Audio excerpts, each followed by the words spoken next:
Hola, ¿están viendo la pantalla? Sí se ve, profe. Bueno, Ahí está. ¿está bien? Bueno. Bueno, vamos a dar inicio a este acto.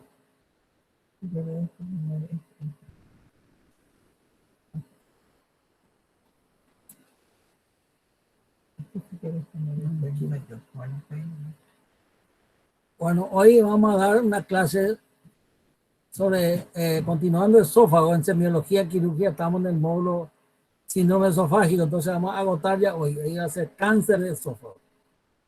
Vamos a agotar el tema de esófago. La otra ya dimos megasófago. Y ahora cáncer de esófago hoy. La primera parte, o sea, la clase teórica que ahora vamos a comenzar es cáncer de esófago en general. Es decir, todo lo que tenemos que saber sobre cáncer de esófago, síntomas, método diagnóstico, clasificación, todo eso, hasta llegar después al tratamiento. El tratamiento es multidisciplinario hoy en día. El tratamiento quirúrgico, pero previamente se le hace quimioterapia. Todo eso vamos a tratar en la parte general. Cuando terminemos esta parte general, entonces vamos a presentar dos casos clínicos. Que se trata del cáncer de esófago tratado en el Hospital Central de IPS. Operado con todos los métodos coadyuvantes. Uno de ellos fue tratado por toracotomía y otro fue tratado por vía transhiatal, que son los dos métodos que se utilizan actualmente para tratar quirúrgicamente.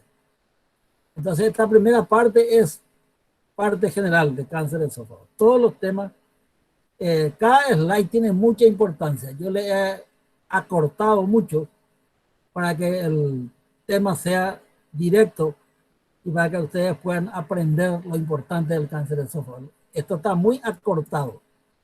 No obstante, hay muchos slides, pero cada slide son independientes. Ustedes pueden aprender. El cáncer de esófago, entonces vamos a tratar todos los aspectos referentes a eso. Etiología y factores de riesgo. Ese es importante. 90% de los carcinomas epidermoides son atribuibles al consumo de tabaco y alcohol. Ese es real. En todas las historias clínicas ustedes van a ver que el cáncer de esófago epidermoide. Epidermoide es el cáncer más frecuente relacionado con el cigarrillo. Entonces, acá dice que el 90% de los epidermoides son atribuibles al consumo de tabaco y alcohol. En cambio, los adenocarcinomas de esófago se han relacionado al consumo de más de una cajetilla de cigarrillo al día, es decir, los fumadores, grandes fumadores son. Y los pacientes con esófago de Barrett tienen el riesgo de desarrollar adenocarcinoma de esófago. El adenocarcinoma de esófago está muy relacionado con el esófago de Barrett. El reflujo gastroesofágico por muchos años produce una metaplasia en la mucosa del esófago que se llama esófago de Barrett, y ese es un factor predisponente del adenocarcinoma de esófago. La enfermedad por reflujo gastroesofágico incrementa el riesgo de desarrollar adenocarcinoma por ese mecanismo. Igual en relación con la gravedad, la cronicidad de los síntomas del reflujo. La neoplasia de la unión esófago-gástrica es un grupo especial de cáncer que son adenocarcinoma. La unión esófago-gástrica son todos adenocarcinomas, pero dentro de esos adenocarcinomas, la unión esófago-gástrica, hay otra vez una pequeña división en tipo 1, tipo 2 y tipo 3. El tipo 1 se asocia al esófago de Barrett entre 80% de los casos. El menor porcentaje del tipo 2. Esto hoy no vamos a tratar porque este es un capítulo aparte, que es también bastante extenso. Entonces no vamos a referirnos a esta neoplasia de la unión esófago-gástrica, el adenocarcinoma. Eso en otro momento podemos tratar otra vez. Hoy vamos a dedicarnos al cáncer de esófago puro.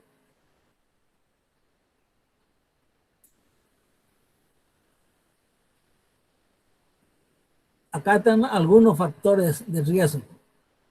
El mayor riesgo de desarrollar adenocarcinoma es el aumento progresivo del índice de masa corporal, es decir, un paciente a medida que son más obesos, más predisposición tiene al adeno. La ingestión de bebidas calientes y cáusticos se ha relacionado con la aparición del carcinoma epidermoide. 40 a 50 años después de haber ingerido, por ejemplo, antes se ingería mucho una sustancia tóxica que se llama una sustancia alcalina que producía un daño en la mucosa del epitelio esofágico. Eso se producía mucho en la etapa de la juventud, tomaban ellos. Antes se usaba ese remedio para, o sea, era un veneno para autoeliminarse. Y 40 años después le aparece el carcinoma de esófago. Soda cáustica se llama el producto que antes se tomaba. Equivocadamente algunos, otros tomaban a propósito para autoeliminarse. Es una sustancia alcalina que produce una gran destrucción de la mucosa. Y 40 años después le aparece adenocarcinoma de esófago. Los pacientes con antecedentes de cáncer respiratorio de cualquier origen y digestivo alto tienen mayor probabilidad de desarrollar cáncer de esófago. La alimentación rica en frutas y verduras crudas se asocia a una reducción en el riesgo de desarrollar cáncer de esófago. Eso es bueno. Es decir, la ingestión de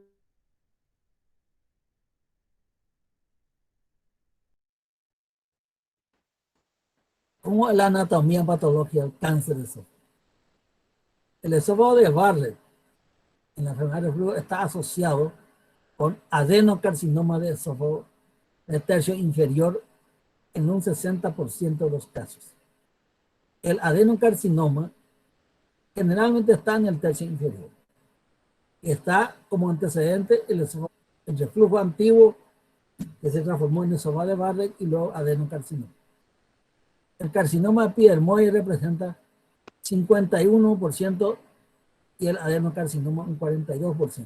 Bueno, esta estadística puede ser variable, pero en general es así. Carcinoma epidermoide es 50 y adenocarcinoma un 42%. El carcinoma epidermoide se localiza generalmente en tercio medio del esófago, 50 a 65% de los casos. Y en tercio inferior puede existir también, pero en menor proporción, 25 a 35. En cambio, el adenocarcinoma es más frecuente en el tercio inferior, porque el tercio inferior está relacionado con el reflujo, esófago de Barrett, reflujo, esófago de Barrett y adenocarcinoma de tercio inferior.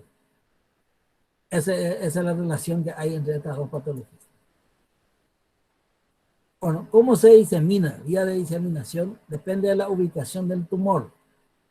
Estos datos generales es importante entender por qué se hace tal o cual tratamiento. Así, por ejemplo, el esófago se divide en un sector que se llama esófago cervical, que viene del borde inferior del cartílago cricoides hasta la escotadura supraesternal. Si se hace una endoscopía digestiva alta, se introduce el endoscopio hasta los 18 centímetros de la arcada dentaria superior. Ese es el esófago cervical, topográficamente dividido, hasta 18 centímetros. En cambio, el esófago intratorácico, cuando ya pasó ahí el esternón, ya es intratorácico. Y tiene una torácica superior, torácico media y torácico inferior. Torácico superior desde la escotadura supraesternal hasta la bifurcación de la tráquea, hasta aproximadamente por ahí está, se llama torácico superior, es decir, está alto, cerca de la tráquea. Hasta 24 centímetros de la arcada dentaria superior. Estos son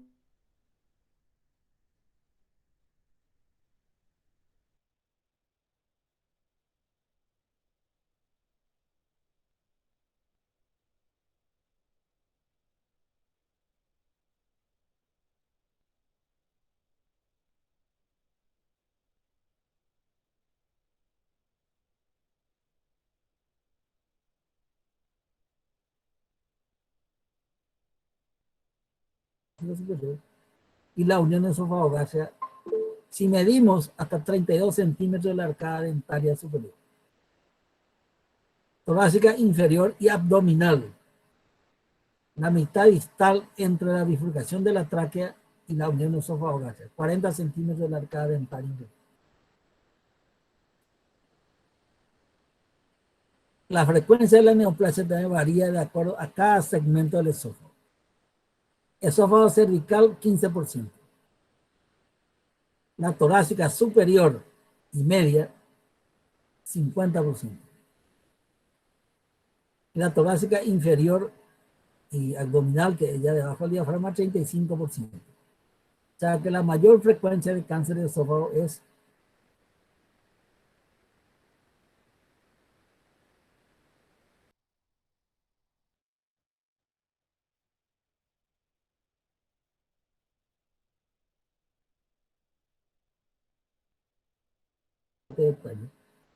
con invasión de los grupos ganglionares regionales y se asocia con la rápida propagación en el plano submucoso.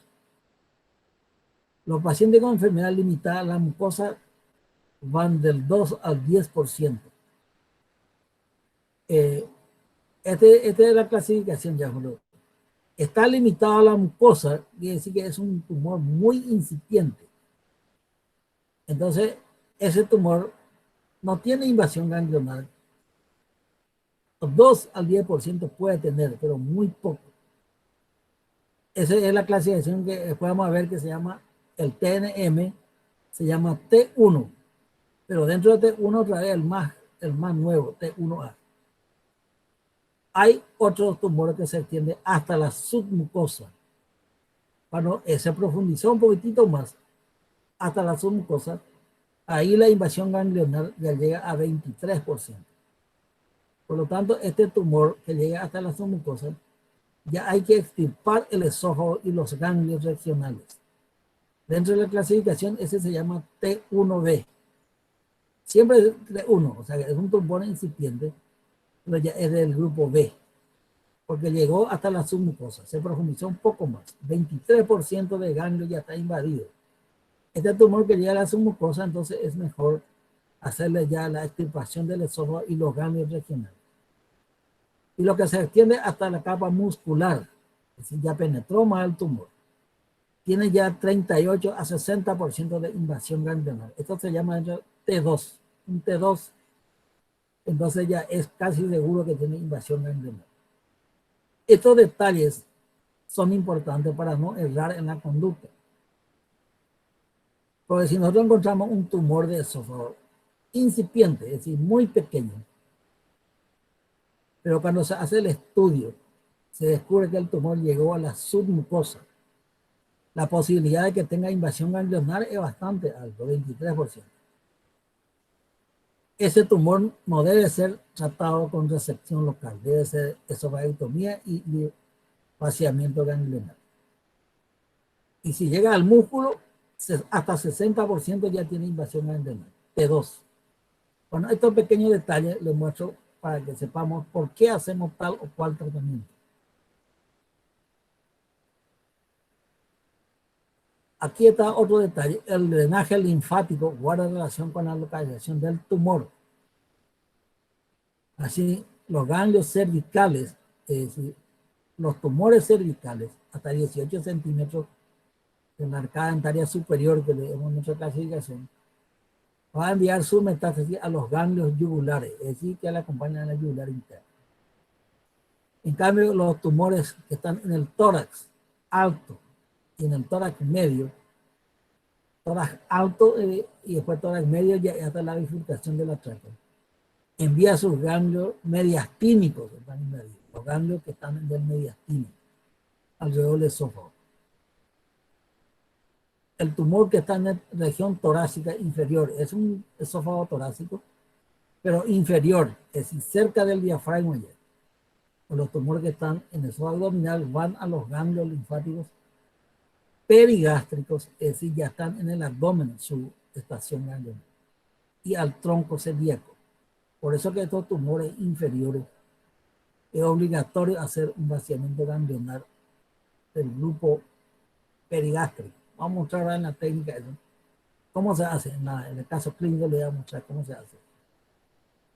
La diseminación hematógena también puede ser simultáneamente, aunque antes es más tardía. Metástasis puede irse a hígado, 32%, y a pulmón, un 22%. O sea, esos son los lugares donde más metástasis hay, hígado y pulmón.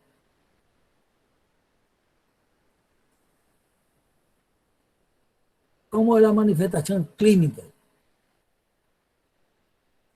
Edad promedio de la aparición del cáncer de esófago es de 65 años. Es decir, alrededor de los 60 y algo. La frecuencia es más alta en el hombre, 4-1. ¿Y cuáles son sus síntomas? La disfagia es el síntoma más común. Aparece por ahí una reducción de la luz esofágica mayor al 60%. La pérdida de peso en los últimos 6 meses presenta 90% de los portadores de cáncer epidermoide. Como tiene disfagia, es decir, no puede alimentarse, la consecuencia natural es la pérdida de peso. A veces hay odinofagia, dolor al ingerir, 20%. A veces incluso cuando están en tercio medio, puede existir una fístula entre el esófago y la tráquea. 6% de los casos, porque eso tiene que estar en el tercio medio. Los síntomas menos comunes puede haber también tos, hipo, difonía o broncoaspiración causada por invasión de medios recurrentes. Eso también puede existir. ¿Cómo es el diagnóstico del cáncer de esófago? Se sospecha cáncer de esófago en todo paciente que tiene disfagia progresiva acompañada de pérdida de peso, sobre todo en los fumadores y mayores de 40 años. Estos son detalles que hay que tener en cuenta. Tiene una disfagia progresiva, es un fumador antiguo y mayor de 40 años de edad. Laboratorio es inespecífico, no hay nada importante. Anemia moderada, etc. Hipoalbuminemia porque no se alimenta. Si se dosa el antígeno carcino embrionario SEA, puede estar elevado en un 70%. La radiografía contrastada de esófago, esofagograma, muestra la localización y la extensión de la lesión sobre la mucosa con una imagen típica de desfiladero. Es decir, una imagen de afinamiento del esófago, pero es irregular. Después viene la endoscopía digestiva alta, que es elemento clave, porque determina la localización y la extensión de la lesión. Y toma la biopsia, toma directa la biopsia, para confirmar el diagnóstico. Eso es fundamental. Y en el caso de una enfermedad muy avanzada, donde un paciente muy deteriorado, que casi está obstruido el esófago, en ese momento se debe colocar una prótesis, que es ya un tratamiento paliativo a la enfermedad, porque es un cáncer muy avanzado. En ese momento se coloca por endoscopía una prótesis que permite el pasaje del alimento hacia abajo, entonces para recuperar los estados generales. En el cáncer temprano es aquello que nace en la mucosa y está ubicado en la mucosa todavía, donde la mucosa llega a la lámina propia hasta la muscular y mucosa. Eso sería un T1A. La resección endoscópica de la lesión, mire, resección endoscópica, que incluye mucosa y submucosa hasta la muscular propia, determina en forma exacta la profundidad de la lesión. Si cuando nosotros encontramos una lesión incipiente, muy incipiente, cuando se hace un estudio de la ecoendoscopía y se ve que la lesión está solo en la mucosa, entonces el tratamiento recomendado ahí es una extirpación endoscópica de la lesión. Esa lesión, esa extirpación tiene que agarrar mucosa, donde está el tumor, la submucosa, hasta la capa muscular, o sea que tiene que penetrar en la pared esofágica esa extirpación endoscópica. Y esa pieza extirpada hay que mandar al estudio histológico para determinar en forma exacta la profundidad de la lesión. Porque nosotros podemos extirpar por endoscopía ese y extirpamos completamente. En ese caso, ese no es el tratamiento recomendado para esa enfermedad. Pero si nosotros extirpamos el tumor por vía endoscópica y ese elemento extirpado enviamos a la anatomía, el patólogo tiene que concentrarse en estudiar si no hay células neoplásicas en los bordes de la lesión, si la profundidad de la extirpación que llegó hasta la muscular, hasta la submucosa extirpó, si esa capa no está invadida por tumor. Si está invadida por tumor, quiere decir que esta extirpación endoscópica no va a ser suficiente porque va a existir invasión ganglionar. Hay un método que se llama cromoendoscopía. Cuando hay un esófago incipiente, un tumor muy incipiente, facilita la biopsia dirigida porque entonces se tiñe la mucosa esofágica con colorantes. Por un paciente que tiene esófago de Barrett, se tiñe y vemos en dónde es mejor hacer la biopsia. Ahí mismo se hace la biopsia. Y las lesiones tempranas. Eso se llama cromoendoscopía. Teñir y ahí dirigido extirpar biopsia.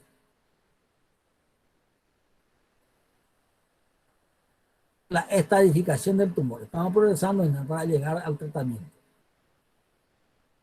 La tomografía computada de tórax, abdomen superior, es para diagnosticar la metástasis pulmonar, de tomografía computada de tórax, y sobre todo la invasión de metástasis hepática. Por eso que el abdomen superior también tiene que tomar muchos estudios en estudios tomográficos. No solamente tomografía de tórax y abdomen superior.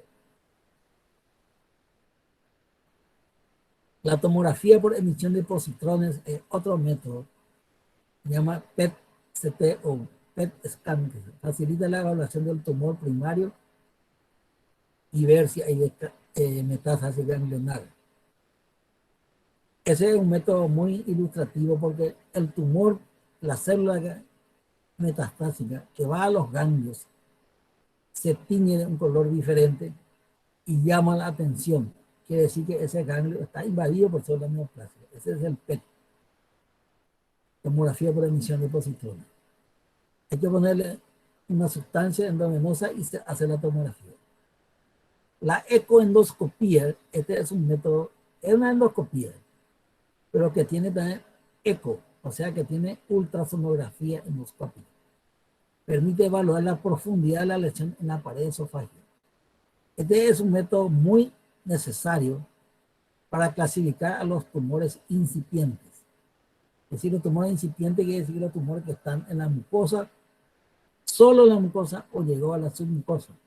Ese método es la ecoendoscopía. Porque esa división entre solo mucosa o también invasión de submucosa implica tratamiento diferente. Ecoendoscopía es para eso, evalúa la pared esofágica por capas, estudia y determina exactamente cuál es la profundidad de la lesión. Y también se ve si hay invasión ganglionar. La broncoscopía es un método de la vía respiratoria. Se utilizan tumores de esófago de tercio medio ante alguna sospecha de que el tumor de esófago haya invadido el árbol traqueobronquial para completar la estadificación. Pero si el tumor es de tercio inferior del esófago, porque cerca del diafragma, este método no es necesario, porque no es el lugar donde va a invadir. Bueno, este es una larga lista. Solo voy a citar algunos porque este hay que estudiar. Después en la casa hay que leer. Es la estadificación del cáncer epidermoide de esófago. ¿Cómo se clasifica? Este es lo que se llama TNM. Acá está la lista de T, es decir, tumor solamente. Acá montamos el tumor. Dentro de poco vamos a hablar de M. El T significa tumor primario, que puede ser TX, es decir, nosotros no vemos bien dónde está el tumor, no está tan evaluado. T0, sin evidencia de tumor primario. In situ, es decir, TIS, ese es el carcinoma in situ, una displasia de alto grado, se le llama también carcinoma in situ. El T1, este T1 hay uno A y uno B. El 1 es el tumor que afecta mucosa y llega hasta la submucosa. Ese en general se llama T1. Eso es dentro de la clasificación internacional. Es un tumor incipiente porque llegó hasta la submucosa. Pero el T1 puede ser A y B. A es que invade la mucosa, solo la mucosa. La mucosa es el epitelio y la lámina propia que está un poco abajo y llega hasta la muscular y mucosa. Hasta ahí se llama T1A. Esa clasificación entonces es muy favorable si hasta ahí no me llegó. En cambio, el T1B invade más profundamente y llega hasta la submucosa. La submucosa ya es un poco más profunda, entonces ese es un tumor incipiente, pero dentro de la clasificación es ya un T1B. Este tumor que invade la submucosa, ustedes se acuerdan que tiene alta invasión ganglionaria, 23%. En cambio, este tumor que solo está en la mucosa o la lámina propia, 2%. El T2 invade la muscular. Ahí ya es más alta la frecuencia de invasión ganglionaria. 40-60%. Y el T3 llegó a la adventicia, es decir, pasó hacia afuera. El T4, estructura adyacente ya invadió. Puede ser un T4A más favorable que el B. El A es tumor resecable. Es un tumor de esófago que podemos resecar. ¿Y por qué se llama T4? Porque ya pasó el esófago hacia afuera. Y los órganos que pueden tomar 4A, como puede ser pleura. Pleura se puede extirpar. El pericardio también se puede extirpar. Y un pedazo de diafragma. En cambio, el T4 salió del esófago y fue más lejos. Ese ya es un tumor irresecable porque puede invadir las grandes vasos, aorta, cuerpo vertebral. Ahí es difícil de sacar. Entonces, esta clasificación TNM hay que aprender, es largo, pero hay que aprender. N, cambios linfáticos regionales. NX, no evaluable, es decir, no se pudo saber. N0, se estudió el ganglio, pero no tiene metástasis. Sin metástasis al linfático regional. Ese tiene muy buen pronóstico todavía siendo un cáncer avanzado, si es N0. El N1 invadió ya ganglio, pero poco, solo al lado del esófago. 1 a 2 ganglios linfáticos. N2 de 3 a 6. Y N3 de 7 o más ganglios linfáticos. Cuanto más ganglios linfáticos invadidos está por el tumor en la pieza quirúrgica, el pronóstico es peor. Y M que es sin metástasis, ahí se completa el nombre TNM. M0 sin metástasis a distancia. No hay metástasis, ni pulmonar ni hepática, ninguna. Y M1 se llama metástasis a distancia. Otra clasificación que suele enviar los patólogos dice el grado de diferenciación. Eso se refiere a las células.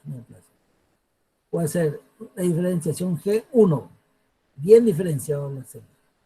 G2, moderadamente diferenciado. Y G3, mal diferenciado. Bueno, este es el TNM1.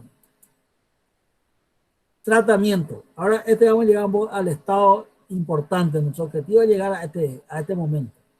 Todos esos pasos que estábamos dando la vuelta es para llegar acá. Este es el objetivo de todo. El tratamiento hay que estudiar. Primero puse la parte general para entender. Tiene 3 objetivos principales. Uno es el control local, con posibilidad de curación en casos tempranos. Si el tumor es de caso temprano, el tratamiento consiste en curar ese, extirpar todo. Se basa en la resección del órgano y los ganglios linfáticos regionales. Ese es el control local y curación cuando es localizado todavía o hasta regional. Regional es ganglio. Se puede todavía extirpar todo. El segundo objetivo es permitir o mantener la alimentación restableciendo el tracto digestivo mediante su reconstrucción. Es decir, el paciente en el postoperatorio que consiga alimentarse por vía oral, porque el tracto digestivo está restablecido. Ese es un objetivo muy importante.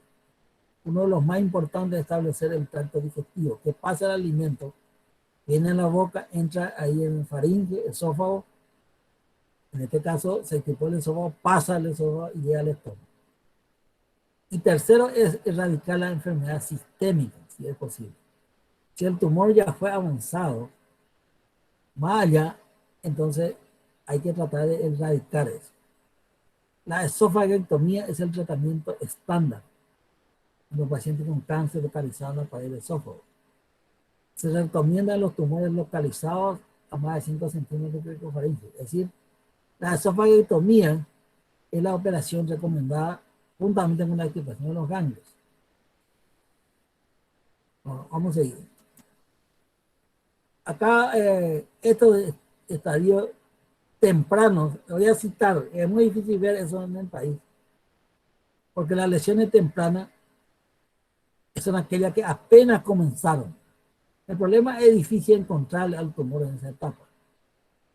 Entonces, las lesiones tempranas se propone la resección endoscópica de la había citado, porque los resultados oncológicos obtenidos son similares a la esofagotomía. Pero la resección endoscópica es menos agresiva, menos morbilidad. Por ejemplo, ¿cuáles son el tratamiento temprano? La mucosectomía endoscópica. Produce un control local del 90%. Supervivencia a 5 años en 85%. Pero en quienes, carcinoma limitado a la mucosa. Por eso es lo que es difícil encontrar este estadio y displasia de alto grado. Posee bajo índice de complicación en la resección endoscópica. Este tratamiento está indicado en los pacientes con tumores de menos de 2 centímetros. Imagínense, pequeñísimo. Menos de 2 centímetros, bien diferenciado o hasta forma moderada, sin extensión más allá de la muscular y mucosa. La muscular y mucosa es la capa más profunda de la mucosa. La mucosa tiene la lámina epitelial, la lámina propia y luego la muscular y mucosa. Hasta ahí no tiene que llegar para que se haga este tratamiento. Sin invasión del linfovascular. Y cuando se extirpa por vía endoscópica, el margen de resección debe ser negativo en la histología. Bueno, este es la primera parte. Le menciono que existe este tratamiento endoscópico. Hasta T2 entonces sería, profe, ¿verdad? No, nada. T1B. T1 nomás lo ve. Ok, T1A. T2 ya es músculo, ahí ya no se toca. ya, ok. T2 es sacar ganglios, acuérdense de eso. Acá la resección endoscópica es T1A. T1, mucosa, lámina propia y hasta llegar hasta la muscular. Hasta ahí nomás. Hasta ahí se puede sacar con el endoscopio. Al sacar la pieza hay que mandar a estudio para decir que si sacamos todo.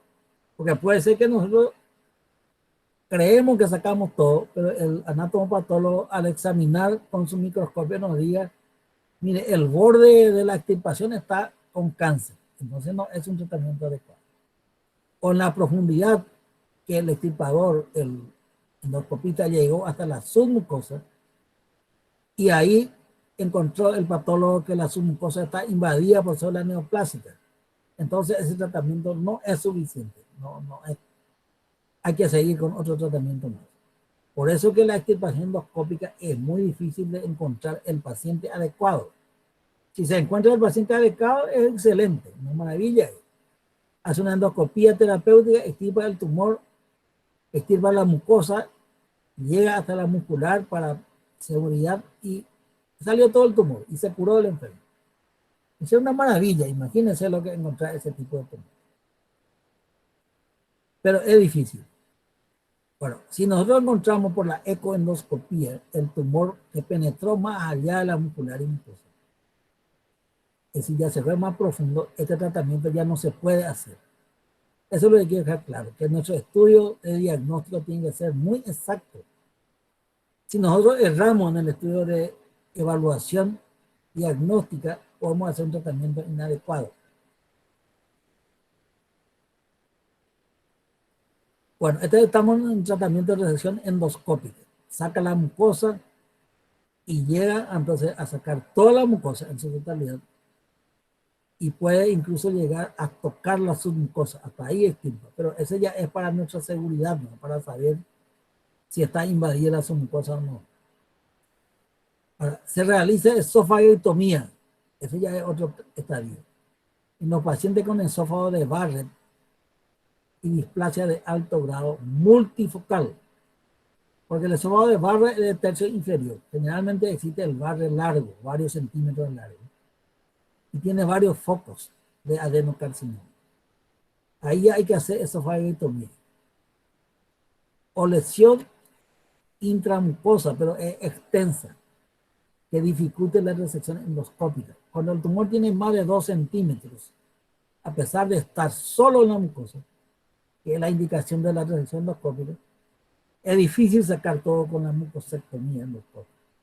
Cuando tiene más de 2 centímetros, a pesar de que es superficial, no se puede sacar todo. Entonces, en ese caso, hay que hacer la esofagotomía. La invasión linfática en los tumores limitados a la mucosa es de 2%. ¿Por qué se hace este tratamiento endoscópico?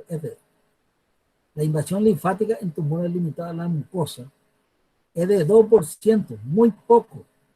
Puede ser que haya en esos 2% como alguno que quiere complicar la vida te dice, bueno, pero hay 2%, sí, hay 2%, pero 2% es muy poco, casi nada.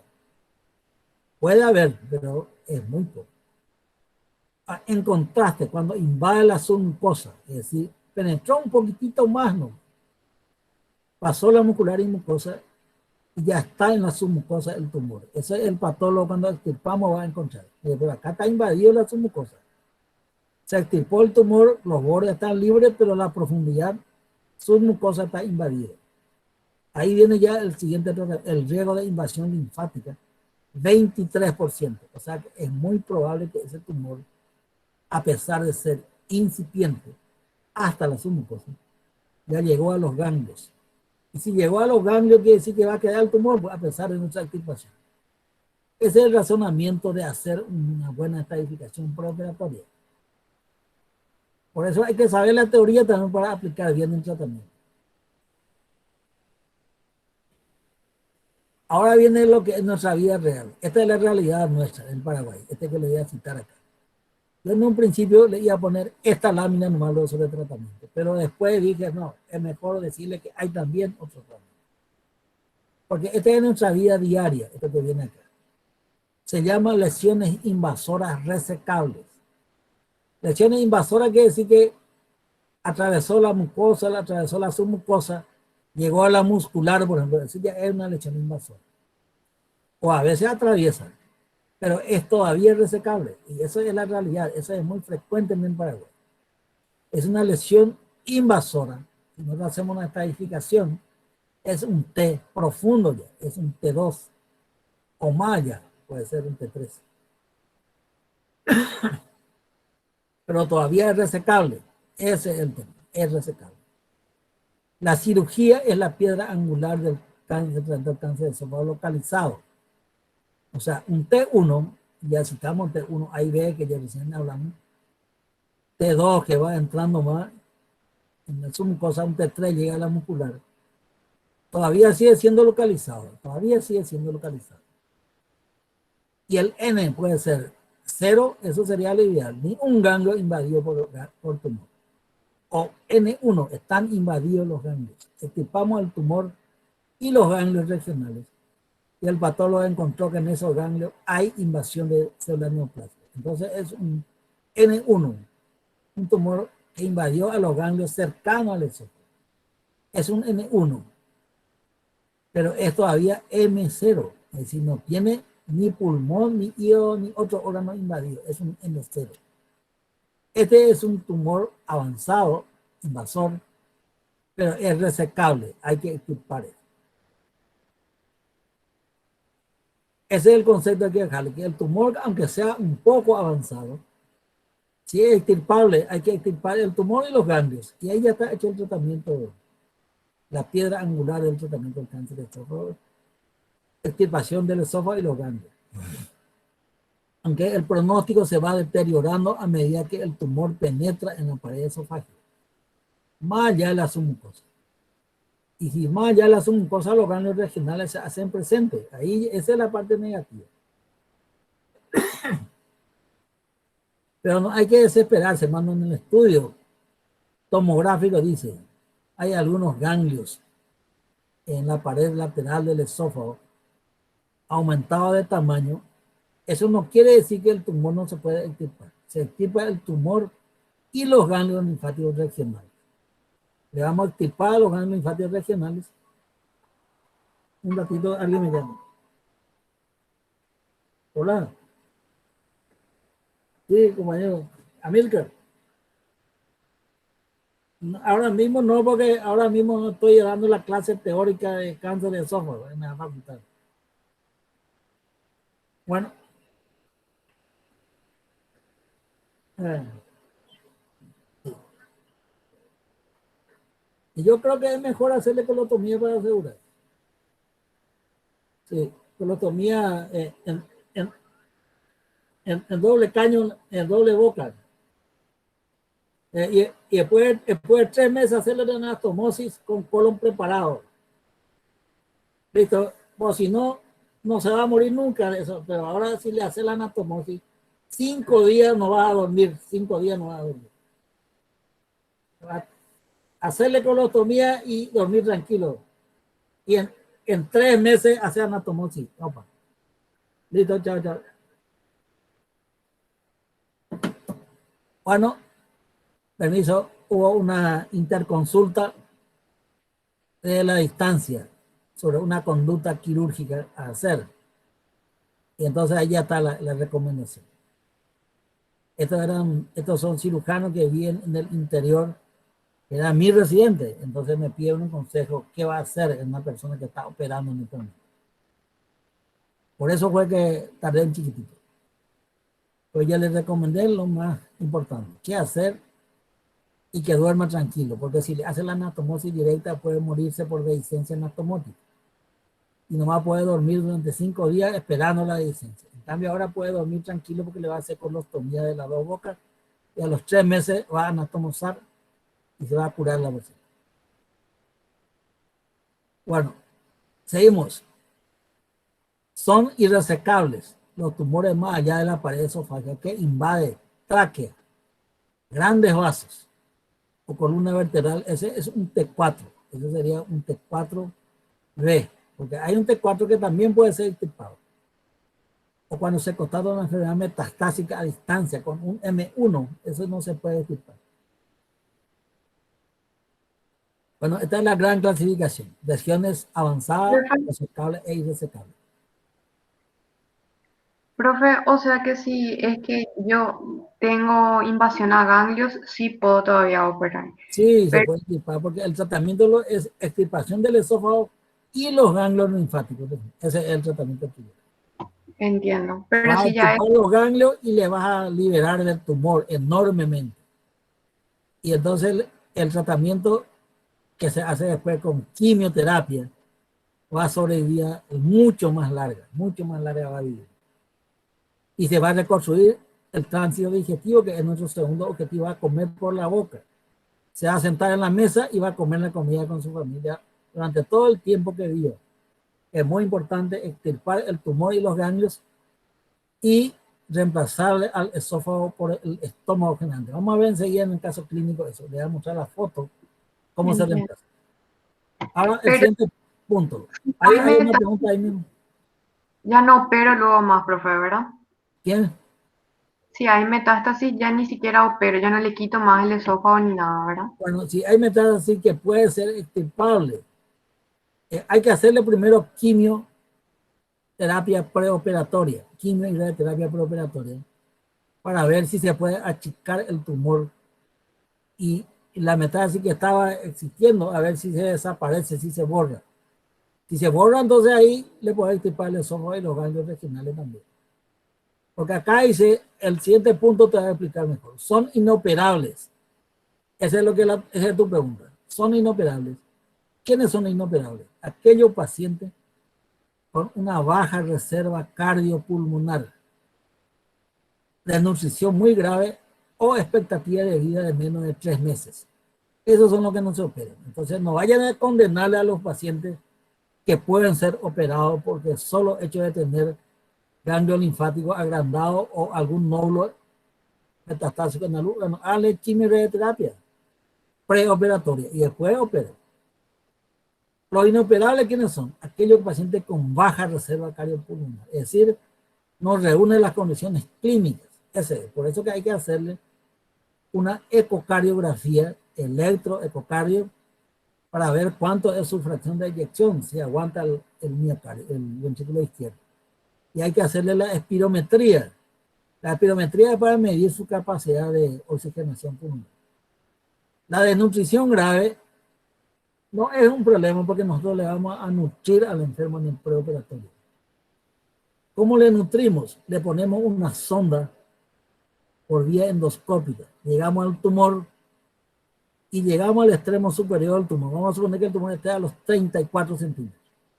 Ahí llega el endoscopista con una sonda, llega al tumor y la sonda atraviesa el tumor, porque la sonda tiene un mandril metálico.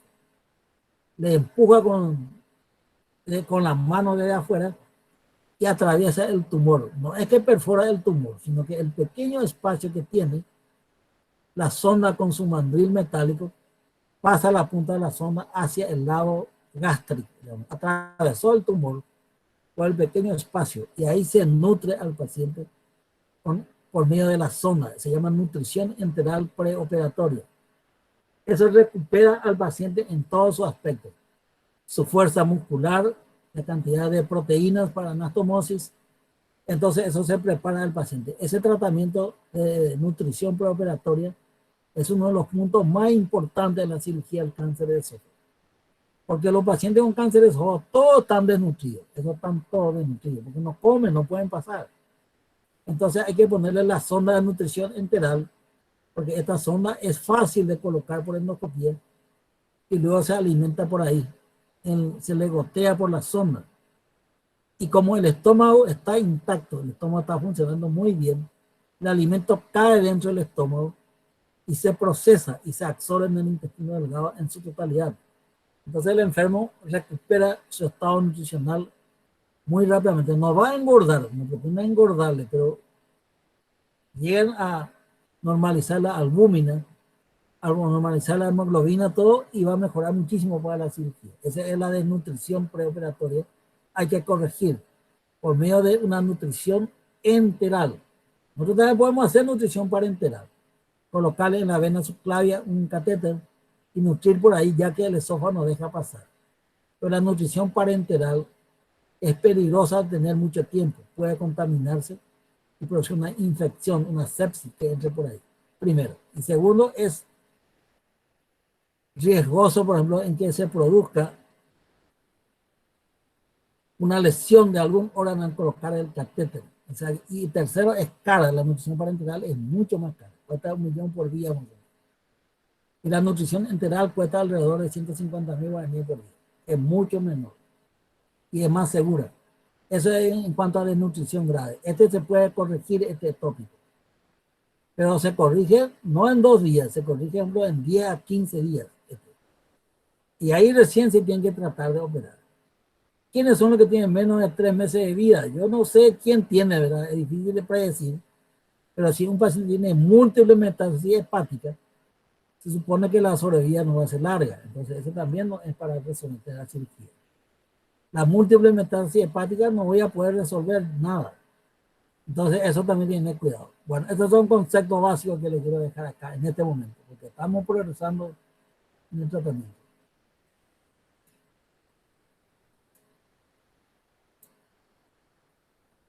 Aquí viene lo que yo le voy a mostrar después en el futuro. Este slide hay que aprender bien lo que dice. 10:57, o sea, falta 3 minutos para terminar la clase, esta clase teórica.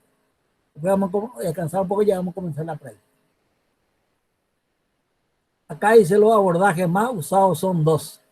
Estamos hablando de cirugía.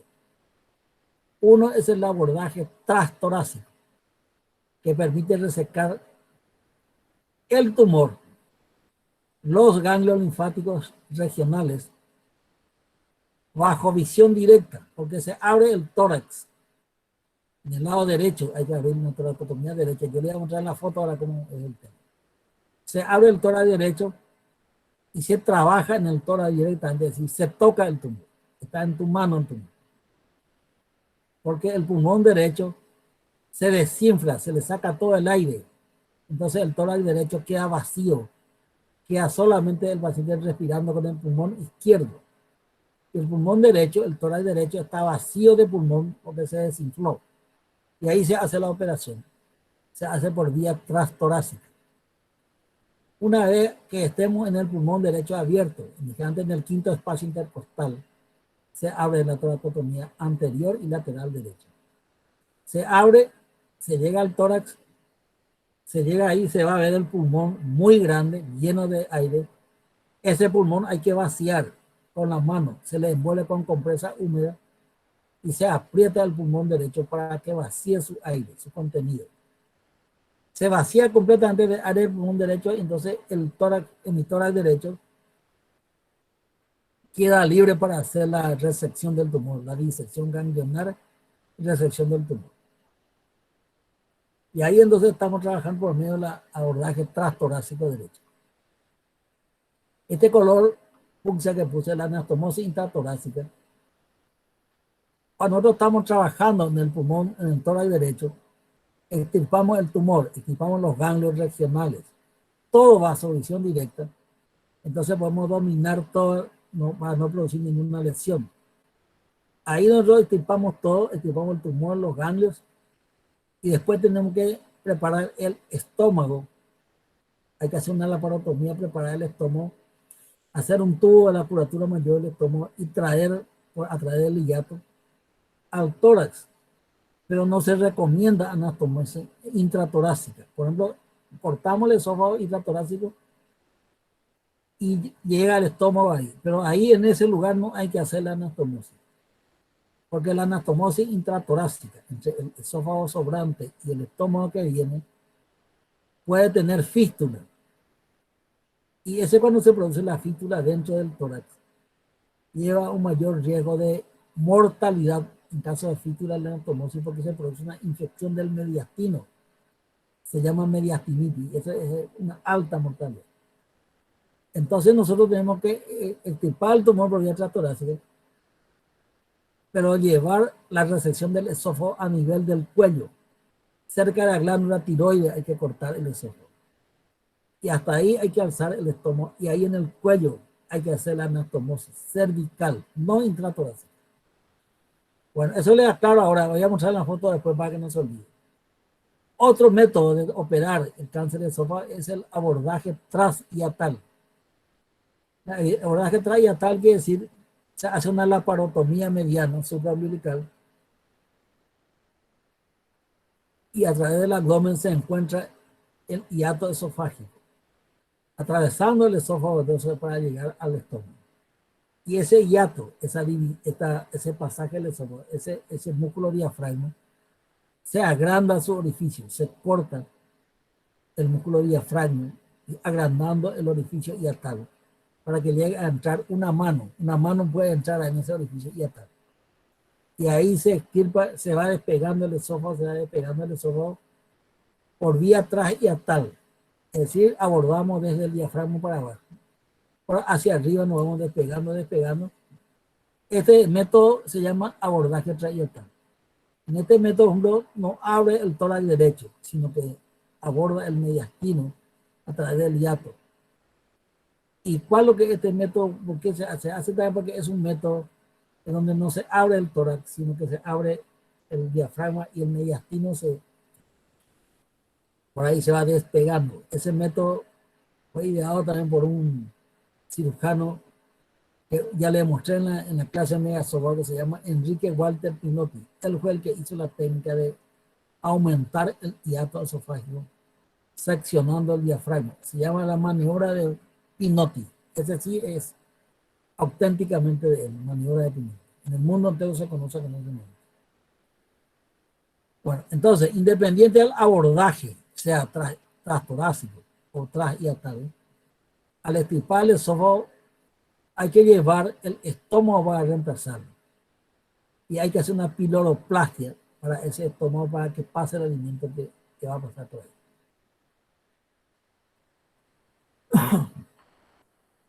Tratamiento, seguimos. La propagación de las células tumorales en el segmento proximal es muy frecuente debido a la extensa red linfática submucosa del esófago, porque se recomienda hacer una esofagectomía total y la anastomosis cervical, es lo que dije recién. La esofagectomía total se hace y se anastomosa en el cuello, ahí cerca de la glándula tiroides, ahí hay que hacer la anastomosis. Y no intratorácica. Ese ya le dije por qué, porque la dehiscencia anatomótica produce la muerte. por mediastinitis. El número de ganglios linfáticos invadidos es uno de los factores pronósticos más importantes después de la resección curativa. Se debe equipar lo menos 15 ganglios. Aquello que se ha realizado neoadyuvancia. Neoadyuvancia quiere decir quimio y radioterapia preoperatoria. La linfadectomía debe ser de 12 a 23 ganglios obtenidos del tórax y del abdomen superior. Acuérdense que el abdomen superior, cerca del caria, también hay que equipar el ganglio, porque ahí llega también a invadir. Muy bien, entonces esto es lo que yo le quería decir sobre el cáncer de esófago, la parte general de cáncer de esófago. Enseguida ahora son las 11:04. Vamos a un pequeño descanso, en 5 minutos. ¿Te parece bien? Hola. Sí, profe, Hola. muchísimas gracias. Vamos a esperar un 5 minutos. Y ahora yo tengo en mi computadora 11:04, 11:10. Vamos a darle el caso clínico, ya que es la continuación de este. En el caso clínico le voy a mostrar la operación.